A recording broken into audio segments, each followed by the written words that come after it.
No es un secreto para nadie que el Antiguo Testamento a más de un creyente se le ha atragantado. Por lo menos esta ha sido mi experiencia. Si dijéramos que nos gusta el Antiguo Testamento, pues seguramente diríamos que no.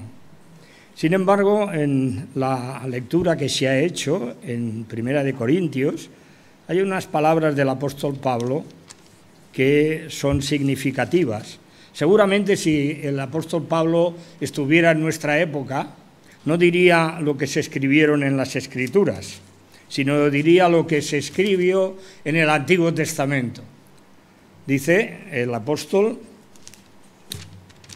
recordaremos estas palabras: estas cosas, las que ha explicado y hemos leído, les acontecieron como ejemplo y están escritas para amonestarnos a nosotros, a quienes han alcanzado los fines de los siglos. Bien, el capítulo 7 que hemos leído es un capítulo en realidad cuyo contexto histórico es la llegada de aquellos descendientes de los israelitas que habían salido de Egipto y que poco a poco, por su incredulidad, habían ido muriendo en el desierto. Ellos habían pensado que Dios los había llevado al desierto para matarlos y quisieron volver.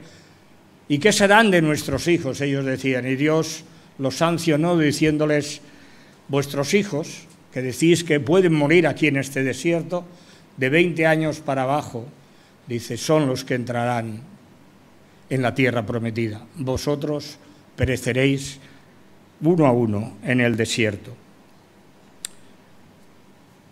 Pero esa generación que había sobrevivido a la salida de Egipto y los que habían ido naciendo durante 40 años, estaban a las puertas de enfrentarse con un pueblo que realmente era un pueblo abominable a los ojos de Dios.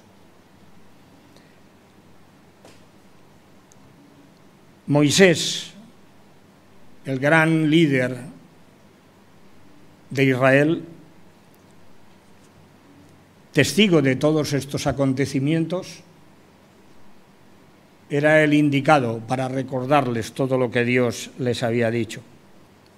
Estaba en disposición de hacer que aquella generación que se iba a enfrentar con múltiples problemas estuvieran bien instruidos en la palabra del Señor.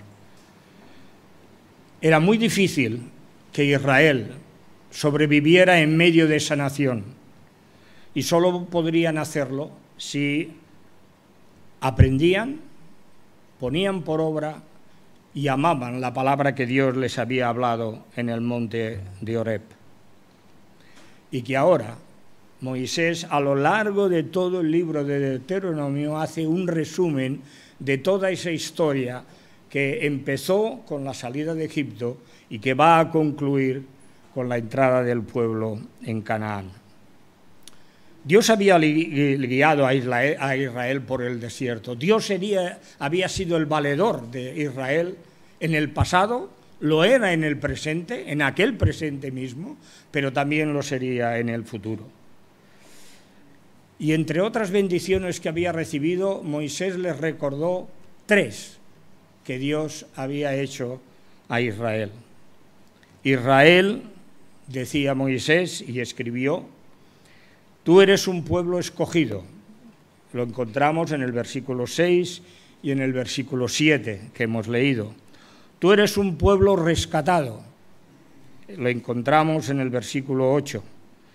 Y tú eres un pueblo santificado. Lo encontramos también en la segunda parte del versículo 6.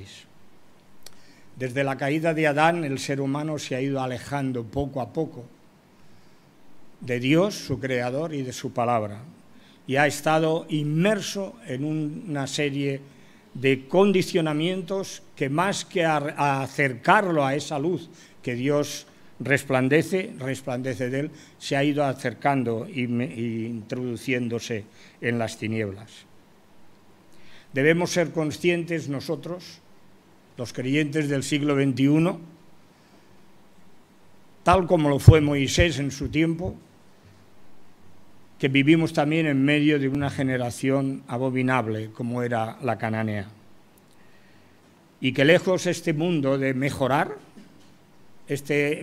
como muchos han pensado, cada vez este mundo parece que ha entrado en una espiral sin fin de maldad y que nadie parece poder detenerla.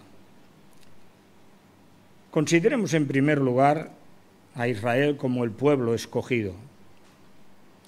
Jehová tu Dios, capítulo 7 y versículo 6, Jehová tu Dios te ha escogido para serle un pueblo especial.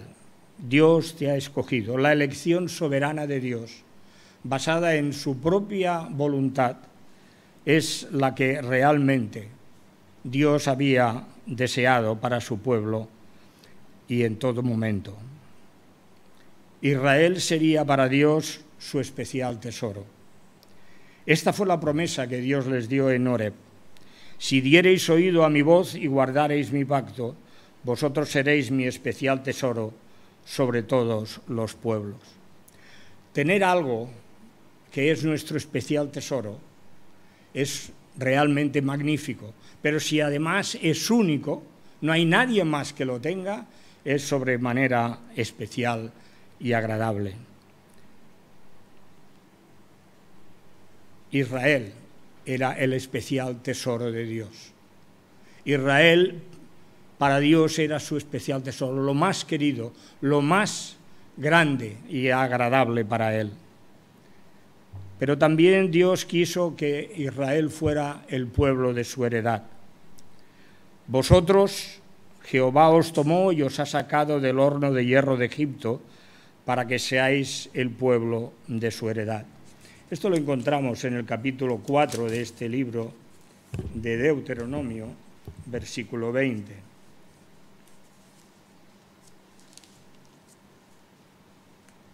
Vosotros os tomó a Jehová y os ha sacado del horno de hierro de Egipto para que seáis el pueblo de su heredad. El término de heredad, principalmente, en principio, tiene una sola definición, es aquello que uno posee, tierras, patrimonio o cualquier otra cosa que sea de su posesión. Y esta es la idea que primariamente sobresale lo que piensa Dios de Israel. Es mi herencia, es mi patrimonio. Para Dios Israel era el patrimonio suyo, por lo tanto, por eso era también su tesoro. Pero hay un segundo significado. Es aquello que se recibe como herencia, es aquello que alguien puede recibir de otra persona, sea posesiones, patrimonio, títulos, honores. ¿Qué recibió Israel de Dios? ¿Qué recibió Israel de Dios? En primer lugar, la ley, los estatutos y los mandamientos. Y Dios, cuando enfrentó al pueblo de Israel con sus leyes y sus mandamientos, les hizo una pregunta. Explicadme, decidme, ¿qué nación grande, poderosa hay en la tierra que tenga los estatutos y juicios que vosotros tenéis con esta ley y que yo pongo delante de vosotros? Decídmelo, decía Dios. Eso es lo que habéis recibido de herencia. Dios había visto la aflicción de su pueblo. Israel se había hecho grande y los egipcios tuvieron miedo de él.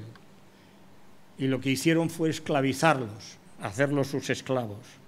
Y Dios dijo, he visto la aflicción de mi pueblo que está en Egipto y he oído el clamor y he descendido para librarlos de las manos de los egipcios y sacarlos de aquella tierra a una tierra buena y ancha que fluye leche y miel.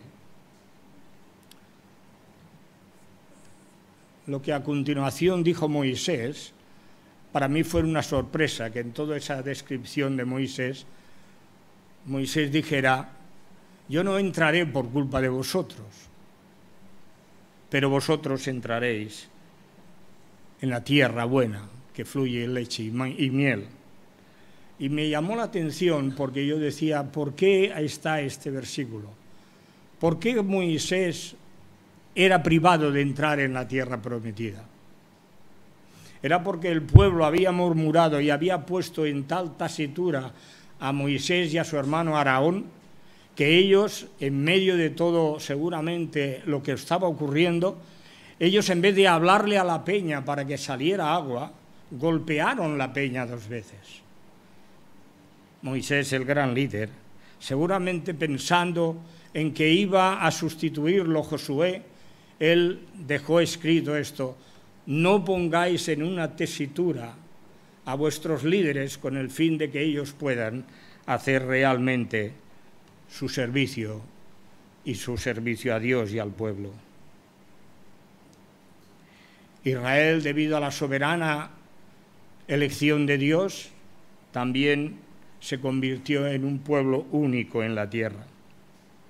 Jehová te ha escogido para que seas un pueblo único entre todos los pueblos que están sobre la tierra.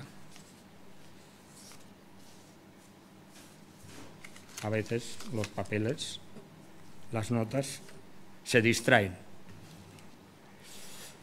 La unicidad del pueblo de Israel no significa que Dios considerase a Israel solamente de gran valor y estima. Era único porque había sido escogido entre todos los pueblos de la tierra. Y lo había escogido un Dios que no hace acepción de personas. Parece una contradicción. Dios dejó a todos los demás pueblos para escoger al pueblo de Israel. Y dice, Dios no hace acepción de personas, no toma cohecho, sino que hace justicia al huérfano, a la viuda, y que ama al extranjero dándole pan y comida. Y en cambio desestimó a los demás pueblos para escoger a Israel. ¿Qué cualidades tenía Israel para que Dios lo escogiera? Ninguna, como veremos. Dice, Dios les dijo, no, bien, os he escogido no por ser vosotros un pueblo grande. Dice, os he querido y os he escogido a pesar de que erais el pueblo más insignificante de todos los pueblos que habitan en la tierra. Existían otros pueblos más poderosos que Israel. Egipto, de donde habían salido hacía 40 años. Las 7 naciones que componían Canaán. Y seguramente, si miramos la historia, todavía había otros pueblos que también eran mucho más grandes que Israel. Además, Israel era un pueblo desobediente. Era un pueblo que en múltiples ocasiones había sido desconsiderado con Dios, había murmurado de él, no tenemos agua, no tenemos comida.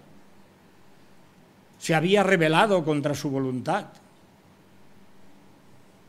Además, era fácilmente convencido, y cuando no tenía su tendencia a seguir dioses falsos, como lo confirma la respuesta que siglos después les daría Ezequiel a aquellos ancianos que del pueblo que había sido llevado cautivo a Babilonia fueron a consultarle a Dios qué sería del futuro de ellos. ¿Volveremos pronto a la tierra?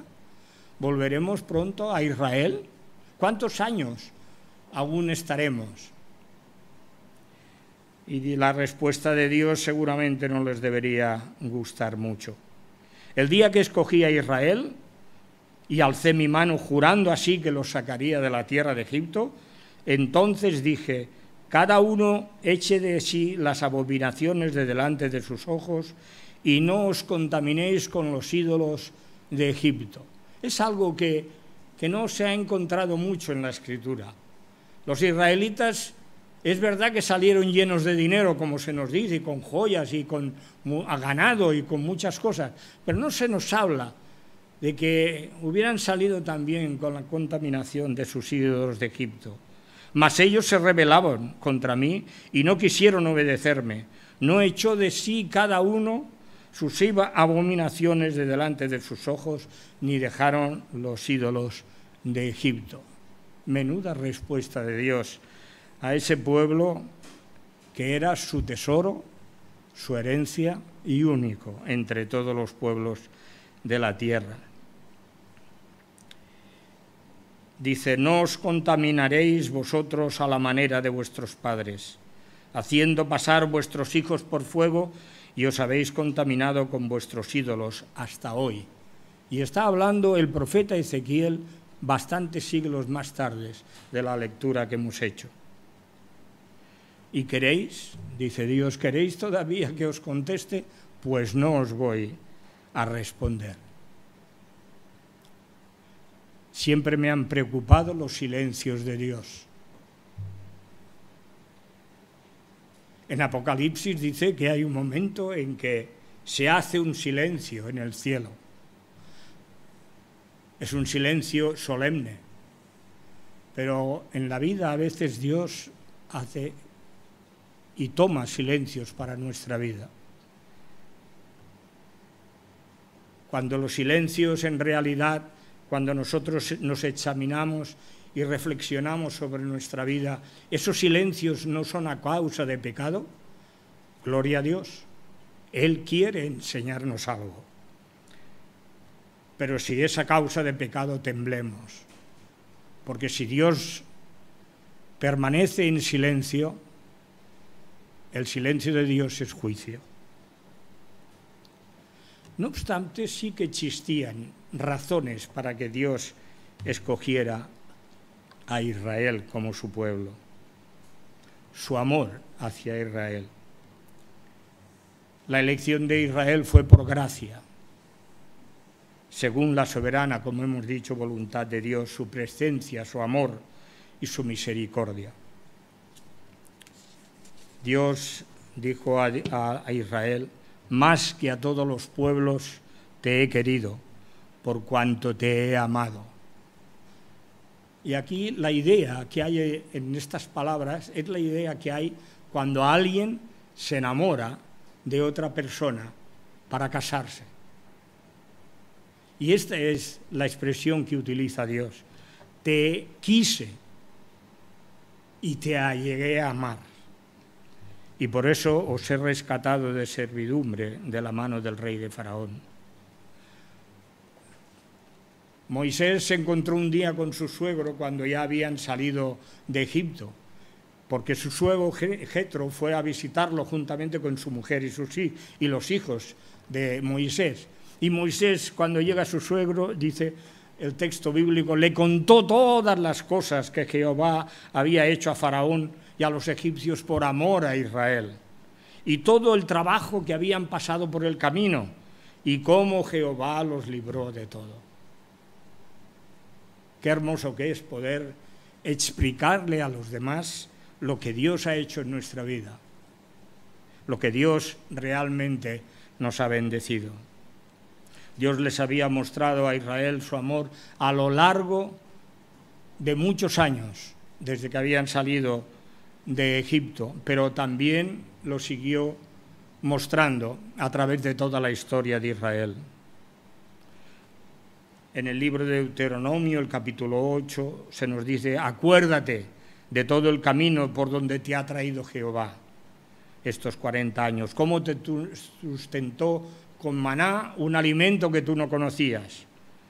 Tu vestido nunca se envejeció y tu calzado tampoco, y tus pies no se llegaron o se hincharon. También Oseas recuerda ese amor que Dios ha tenido, pero aquí son palabras a través del profeta de queja. Dios ha visto y contempla la historia de Israel y dice, ay, cuando tú eras muchacho yo te amé, y de Egipto te llamé hijo mío. Cuando más yo te llamaba, más tú te alejabas de mí, y a los Baales sacrificabas y a los ídolos hacías sumerios. Yo con todo, en cambio, te enseñaba a andar, tomándote de los brazos, y no conociste que yo te cuidaba. Con cuerdas humanas te atraje, con cuerdas de amor, y fui a ellos como el que alza el yugo de sobre su cerviz, y puse delante de ellos comida. Entre tanto, mi pueblo estaba adherido a la rebelión contra mí, y aunque me llamabais altísimo, ninguno absolutamente me enaltecía. Tremendas son las quejas de Dios también. Y finalmente, el profeta Malaquías, la última profecía que hay en el Antiguo Testamento, sigue habiendo queja de Dios. Qué pueblo más rebelde era Israel. Profecía de la palabra de Jehová contra Israel por medio del profeta Malaquías. Os he amado, dice Jehová, os he amado con amor entrañable, y vosotros me decís, ¿en qué nos amasteis? Es como aquel matrimonio o aquella pareja que se separan, que uno de ellos marcha y que el otro le dice, pero si te he amado.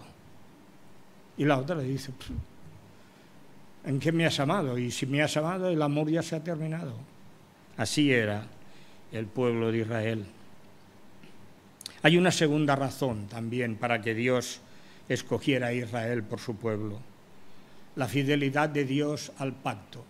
Dios es fiel aunque nosotros seamos infieles. Dios había establecido un pacto con Abraham.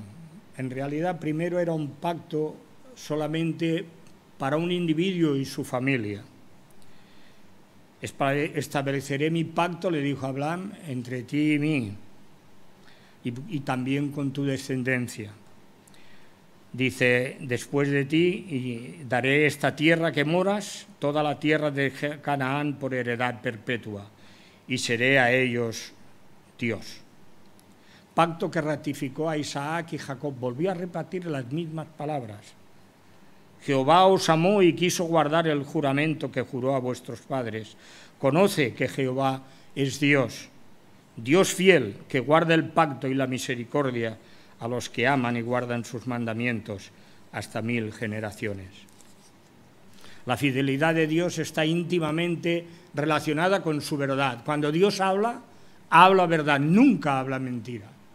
Pablo lo refleja y queda establecido en la carta que le escribió a Tito. Dios, que no miente, nos ha dado la vida eterna.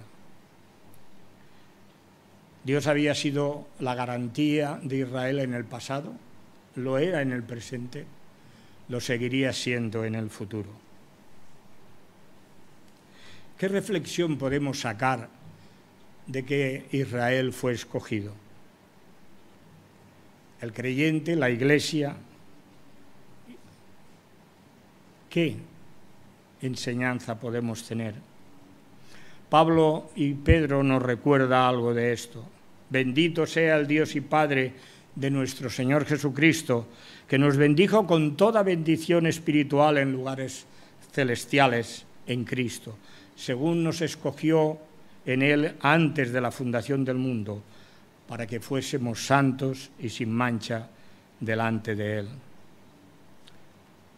Pedro diría, mas vosotros sois linaje escogido, que os llamó Dios de las tinieblas a su luz admirable. Vosotros que en otro tiempo, nosotros que en otro tiempo no éramos pueblo, pero que ahora somos pueblo de Dios. Tampoco existe en nosotros mérito alguno, aunque nos parezca a veces que sí que tenemos méritos.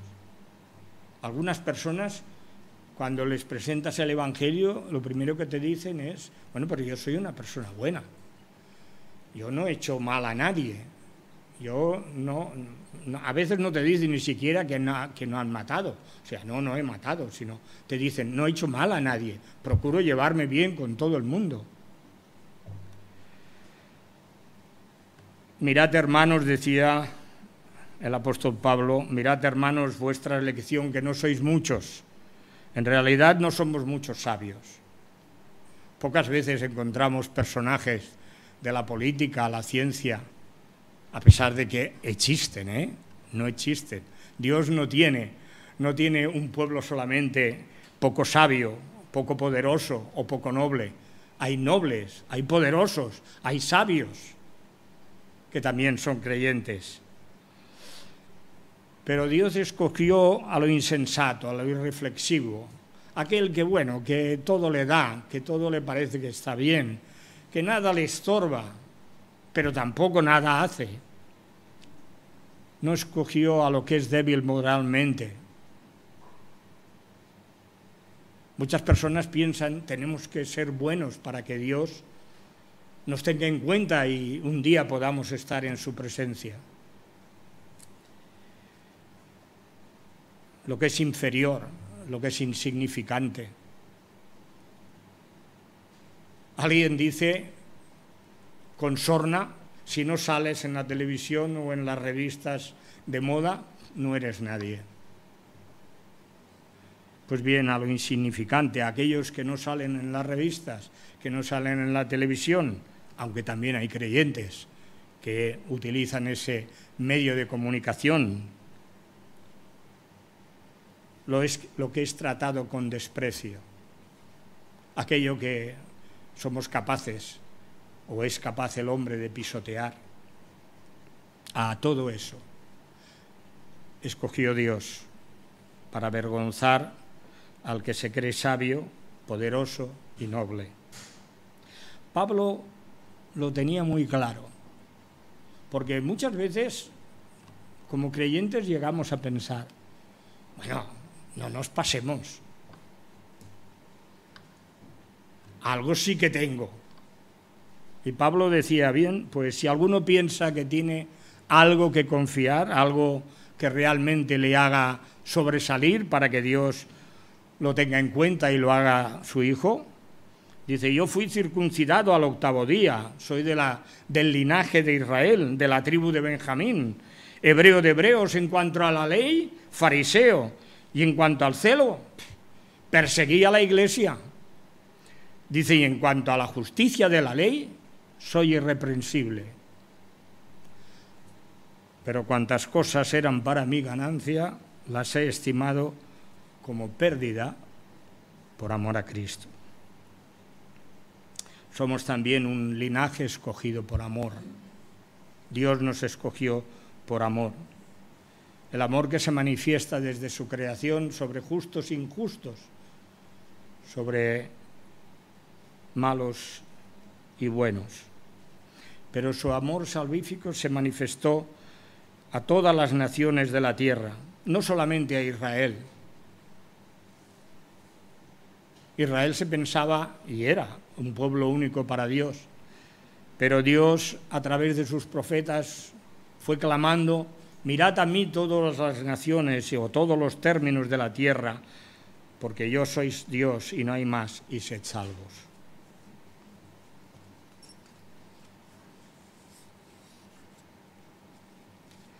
La manifestación mayor del amor de Dios hacia el ser humano, hacia su creación, lo tenemos en la irrupción en la historia de la humanidad, a la segunda persona de la Trinidad, del Verbo, Jesucristo, hecho carne y muriendo en una cruz, con un propósito que estaba en el mismo seno de toda la Trinidad.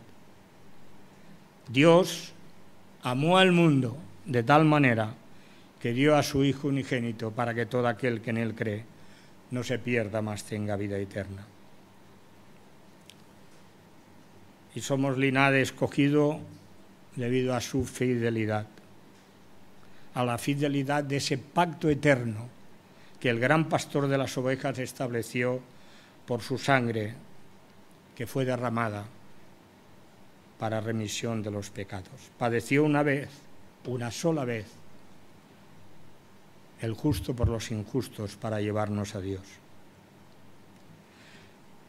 Si los descendientes de Abraham, Isaac y Jacob, para poseer la tierra de Canaán, tuvieron que ser liberados de la esclavitud de Egipto, esto nos lleva a considerar un segundo punto que Moisés le recordó al pueblo de Israel.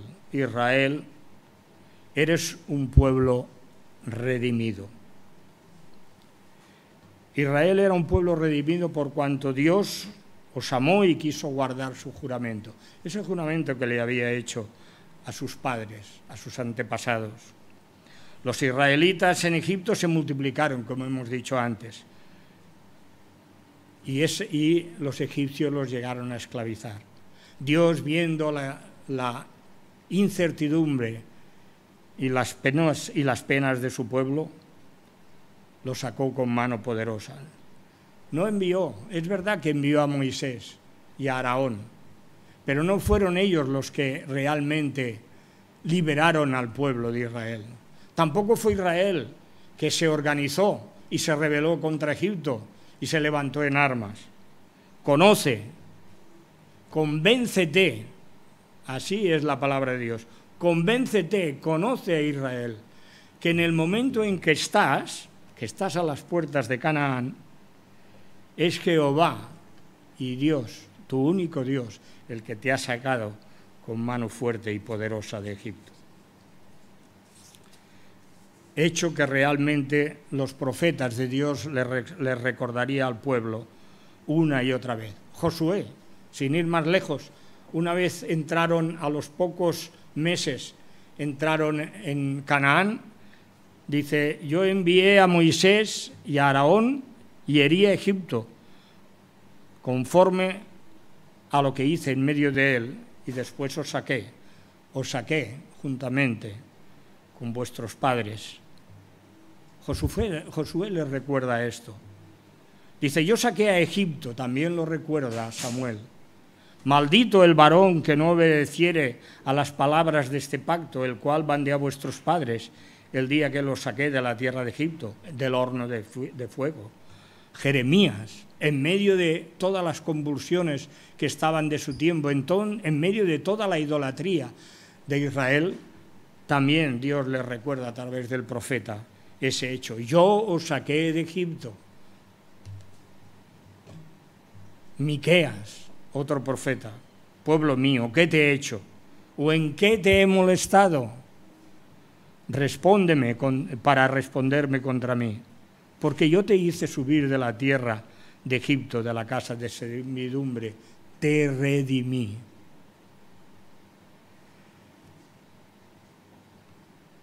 Dios redimió a Israel con un propósito, que fuera bendición a todas las naciones de la tierra.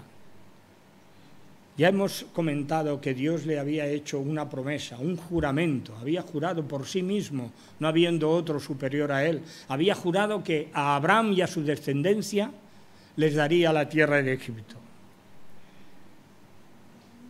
Pero en la palabra del Señor encontramos, alabad a Jehová y invocad su nombre, y dad a conocer a los pueblos, a todos los pueblos, sus obras. Este era el propósito de Dios, que Israel no solamente guardara la ley, la cumpliera y la pusiera por obra, sino que además fuera un testimonio vivo de lo que Dios había hecho con él, cómo había transformado a ese pueblo, cómo era un pueblo distinto a de los demás pueblos de la tierra. Ya hemos leído antes, hemos comentado, ¿qué pueblo, qué nación tiene la ley y los juicios que yo os he dado? Vivir de la manera que Dios les había dado, sus mandamientos y su ley, era vivir en paz, vivir en alegría y tener realmente la bendición de Dios. Un ejemplo para las demás naciones. Proclamad entre las naciones mi gloria y en todos los pueblos mis maravillas, porque soy grande y digno de suprema alabanza. Una vez más el apóstol Pedro nos recuerda y nos refresca la memoria. Nosotros fuimos rescatados, redimidos de nuestra vana manera de vivir, y no con cosas corruptibles, no en base a nuestros esfuerzos, no en base a acumular obras para que Dios realmente nos tuviera en cuenta y nos perdonara. Dios no nos rescató con oro o plata, tampoco colaborando, para que así de alguna manera Dios también tuviera en cuenta nuestras buenas obras, sino con la sangre preciosa de Cristo como un cordero sin mancha y sin contaminación. Y todo esto destinado desde antes de la fundación del mundo. Qué grande es nuestro Dios. antes de que realmente creara todo lo que vemos, y es hermoso, antes de que realmente hubiera ningún ser humano en este mundo, Dios ya había planificado, pensado e instituido nuestra salvación. Pero tuvo que ser manifestado en los posteriores tiempos por amor a nosotros. Porque el ser humano, a pesar de que Dios había establecido ya, antes de la fundación del mundo, salvarnos, el ser humano tiene que darse cuenta de que por culpa de él, por culpa de su error y pecado, la tierra está maldita. La tierra y el mundo y el universo está esperando la manifestación de los hijos de Dios, la gloriosa manifestación de los hijos de Dios. Vosotros sois pueblo adquirido, somos pueblo de su posesión, somos su pueblo más estimado, somos su heredad.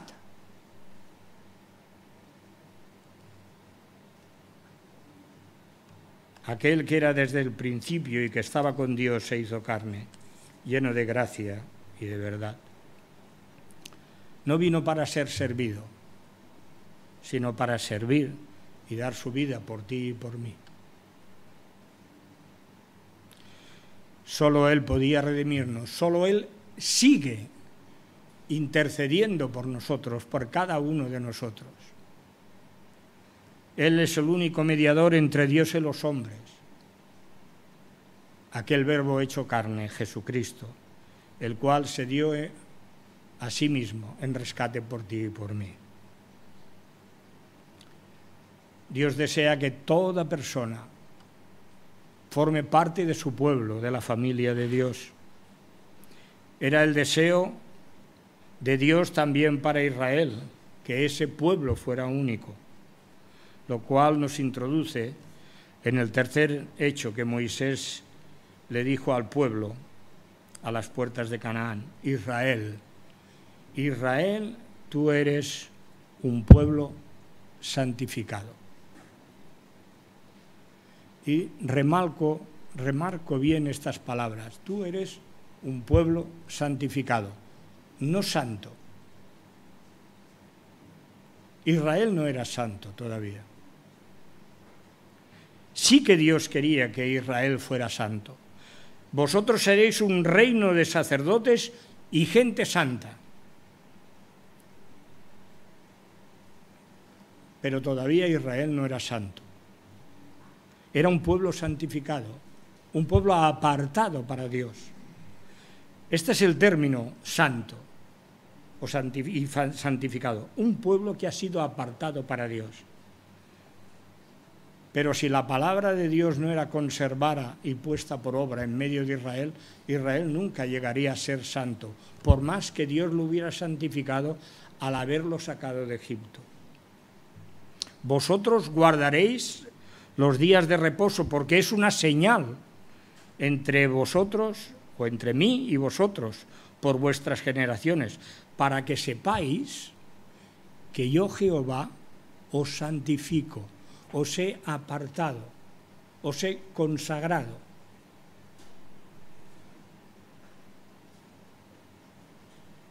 Solamente cuando un pueblo, el pueblo de Israel, conservara esa palabra, la obedeciera y la proclamara, realmente llegaría a ser un pueblo santo. La santidad tiene dos dimensiones: una vertical, divina. Israel era santo porque Dios lo santificó al sacarlo de Egipto. En los términos y en digamos, la federación de Dios, Israel ya era santo, pero era un pueblo todavía santificado. Habla a la congregación de los hijos de Israel y diles: santos seréis. El término empleado es: sois santos pero incompletos todavía, o sea, santificados. El deseo de Dios era que llegaran a ser santos, porque Él era santo. Yo soy santo, por eso quiero que seáis santos. La segunda dimensión es horizontal, la primera vertical, la segunda horizontal. Israel sería santo, como he dicho, si realmente guardaba los mandamientos de Dios y los ponía por obra. Y esto no son palabras ni ideas mías, son palabras de Dios mismo. Te confirmaré, Israel, como pueblo santo, cuando tú hayas, como te juré, cuando hayas guardado mis mandamientos y andes en mis caminos. Desgraciadamente, Israel fluctuó a lo largo de su historia, salvo raras excepciones. El día de reposo era una señal que Dios les había dicho, les había dado, justamente para que reconocieran que Él los había santificado. Guarda el día de reposo, porque es señal entre mí y ti, por vuestras generaciones, para que sepáis que yo soy Jehová que os santifico. ¿Qué podía impedir que Israel santificara a Dios siendo un pueblo santo? Pues en primer lugar, como hemos leído, cuando hiciera alianza con los pueblos a los cuales tenía que vencer y destruir. Cuando hayas entrado delante de ti y hayas derrotado, destruirás todo lo que encuentres. No harás con ellas alianza, ni tendrás de ellas misericordia. Bueno, la alianza es un pacto consensuado entre dos personas, dos reinos, dos gobiernos, dos empresas, y que están las dos, empiezan a hacerlo de mutuo acuerdo, y que realmente llegan a tener un consenso y a firmarlo.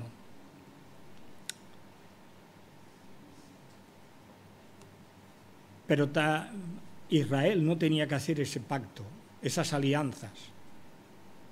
Eso, o sea, identificarse con los negocios y con las formas de vivir de Canaán. Tampoco debía emparentar con ellas. Es fuerte. Yo algunas veces, ahora ya no soy tan joven, como ya sabéis, pero cuando era joven y uno andaba poniendo los ojos en las jóvenes que había en la iglesia, pues a veces algunos no encontraban ninguna joven, estoy hablando de los varones, yo a las chicas no les preguntaba esto. Los jóvenes y decían, oye, es que no hay ninguna que me guste. Y desgraciadamente algunos jóvenes pusieron los ojos en algunas mujeres o en algunas chicas que no eran creyentes. Y Dios les decía, no deis en casamiento a vuestro hijo o hija para las hijas o los hijos de Canaán, porque hay una razón, os apartarán de en pos de mí, decía Dios. Un joven a los cuales éramos muy amigos fue de estos segundos.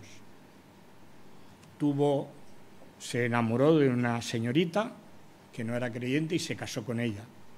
Realmente, hasta donde llega mi conocimiento y lo que él me decía, nunca tuvieron problemas, salvo en que siempre su esposa evitó y casi peleó para que los hijos no fueran a la iglesia. Y lo consiguió. Y ese joven, que continuó yendo a la iglesia, después de una temporada larga en que no fue, él, cuando se encontraba con un joven que decía que no encontraba a nadie en la iglesia, él les decía, ven que yo te contaré mi historia. Ven, yo te contaré mi historia. No me he apartado de Dios, pero yo sé lo que me cuesta y me está costando. Hacer alianza, incluso familiarmente, con el mundo,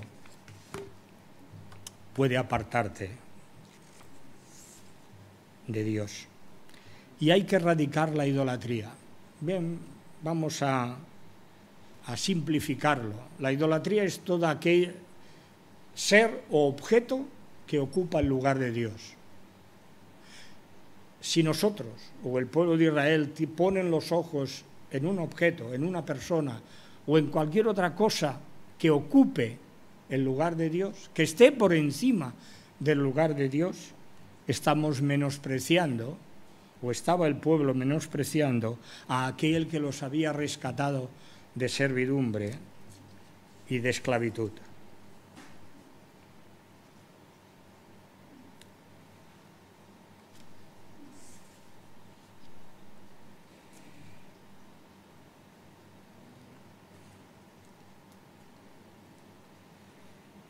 Vosotros sois nación santa.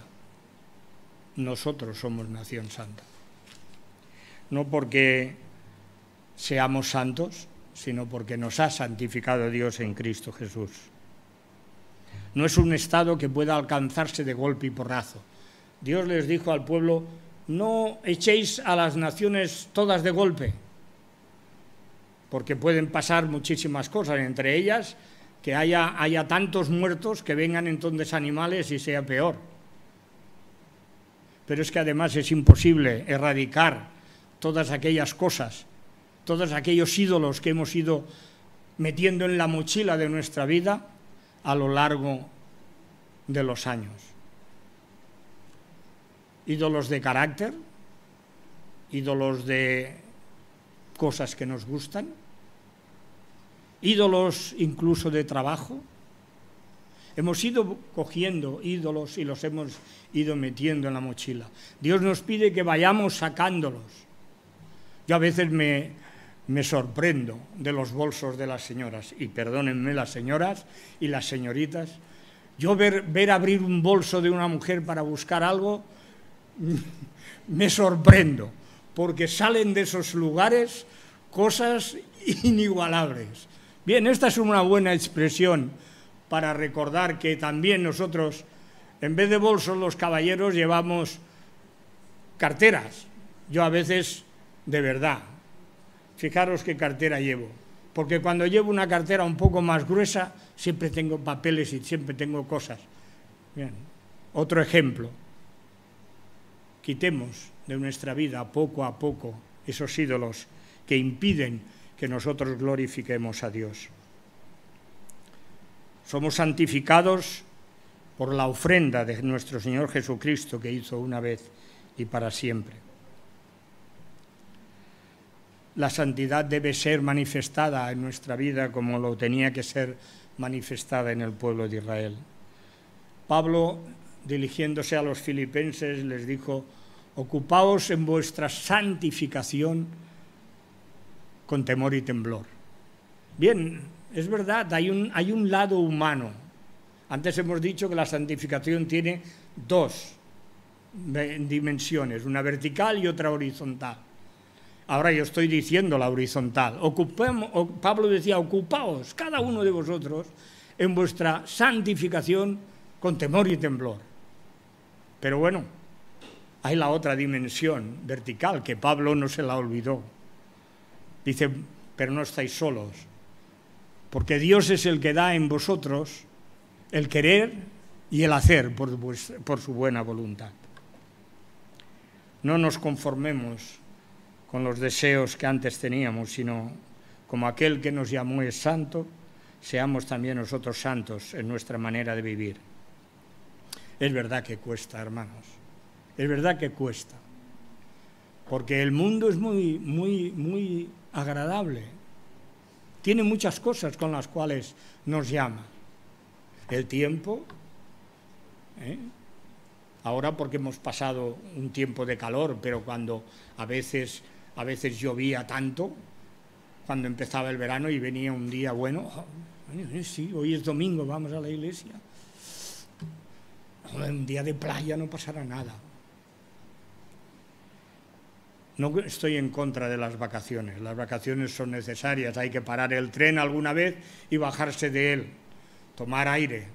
Recuerdo que cuando íbamos al pueblo de mi padre, el tren en aquella época, cuando llegaba a una subida, iba tan despacio, que daba tiempo de bajar y comprar racimos de uva a unos vendedores que se ponían al lado de la vía, con los cuales te volvías a subir al tren y te refrescabas.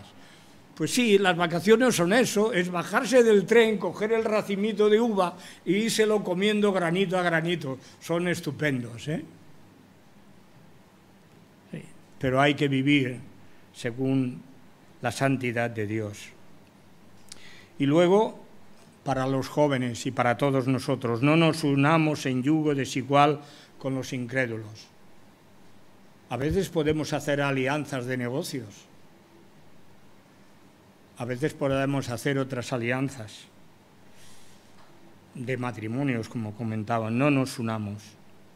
Porque qué compañerismo tiene la justicia con la injusticia. De esto hablaba este hermano que os comentaba antes. Y qué comunión la luz con las tinieblas. Y qué la concordia de Cristo con Belial. Y qué parte el creyente con el incrédulo. Pablo decía, bueno, no quiero decir con esto que os apartéis de todos aquellos que son incrédulos o que son perversos o que son abominables. Dice, porque entonces habríamos de salir del mundo. No, pero evitemos hacer alianzas, porque nosotros somos templo de Dios, somos únicos a los ojos de Dios.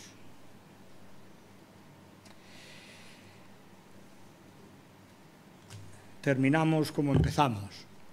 Israel estaba a las puertas de tomar contacto con una nación y se les recordó de parte de Dios y a través de Moisés: Israel, tú eres un pueblo escogido, redimido y santificado. Sed santo, como yo soy santo. Y nosotros también vivimos en un mundo que vive lejos de Dios y su palabra.